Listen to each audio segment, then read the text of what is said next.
السلام علیکم ورحمۃ اللہ وبرکاتہ۔ الحمد للہ رب العالمین والصلاة والسلام علی عبدہ ورسولہ الامین وعلی آلہ وصحبہ ومن سار علی نہجہ الی یوم الدین وبعد۔ عن ثابت بن الضحاک رضی اللہ عنہ عن النبی صلی اللہ علیہ وسلم قال من حلف بملت غیر الاسلام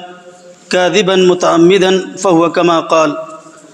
ومن قتل نفسه بحديدة عذب به في نار جہنم، رواہ البخاری۔ محترم اساتذہ کرام، عزیز طلبہ، آج میرے درس حدیث کا موضوع ہے خودکشی کی حرمت اور اس کے بعض احکام۔ بعض بزدل اور کمزور ایمان والے پریشانیوں، مصیبتوں، آزمائشوں میں زندگی سے مایوس ہو جاتے ہیں اور آخر کار اپنے لیے ایک مشکل فیصلہ کر لیتے ہیں کہ اب دنیا میں زندہ رہنے سے کوئی فائدہ نہیں، اس لیے وہ اپنے آپ کو مار ڈالتے ہیں اور خود اپنے ہی ہاتھوں اپنی زندگی کا خاتمہ کر دیتے ہیں، زہر پی لیتے ہیں، پنکھے سے لٹک کر مر جاتے ہیں، ٹرین سے کٹ کے مر جاتے ہیں۔ اس طرح کی حرامی موت کو خودکشی کہتے ہیں۔ اللہ رب العالمین نے خودکشی کو حرام قرار دیا ہے۔ ارشاد ربانی ہے وَلَا تَقْتُلُوا أَنفُسَكُمْ إِنَّ اللَّهَ كَانَ بِكُمْ رَحِيمًا،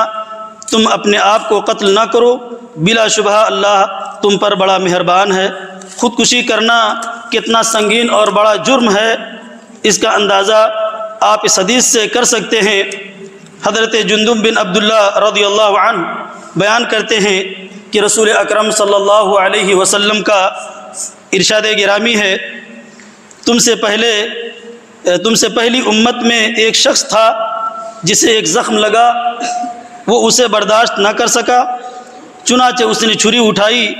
اور اپنا ہاتھ کاٹ ڈالا، اس سے اس کا خون بہنے لگا حتیٰ کہ وہ مر گیا۔ اللہ تعالیٰ نے اس کے بارے میں فرمایا بادرنی عبدی بنفسہ حرمت علیہ الجنہ، میرے بندے نے اپنی جان کے بارے میں جلد بازی کی، تکلیف کو برداشت نہ کیا اور خود ہی اپنے آپ کو مار ڈالا،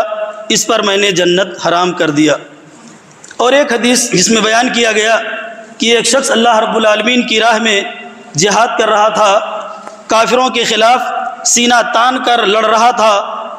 دشمنوں کی گردنیں تہ کر رہا تھا، اسی دوران زخموں کی تاب نہ لا کر اس نے اپنے آپ کو مار ڈالا، تو اس کے بارے میں رسول اکرم صلی اللہ علیہ وسلم نے فرمایا کہ وہ جہنم میں چلا گیا۔ جو لوگ اپنا گلا گھونٹ کر مر جاتے ہیں یا خود کو گولی مار کر خودکشی کر لیتے ہیں، ان کا یہ جرم کس قدر سنگین ہے، اس کا اندازہ نبی اکرم جناب محمد رسول اللہ صلی اللہ علیہ وسلم کے ارشاد گرامی سے لگایا جا سکتا ہے کہ جو شخص اپنا گلا گھونٹتا ہے وہ جہنم کی آگ میں بھی اسے گھونٹے گا،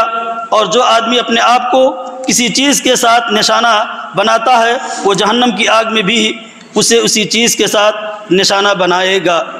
میرے محترم سامعین کرام، ان احادیث سے معلوم ہوتا ہے کہ خودکشی کی چاہے جو بھی شکل ہو اور کسی بھی طرح سے کی جائے حرام ہے، لہذا کسی بھی انسان کو اس طرح کے اقدام کے بارے میں سوچنا بھی نہیں چاہیے جائے کہ وہ عملی طور پر اس کے لیے منصوبہ بندی کرے۔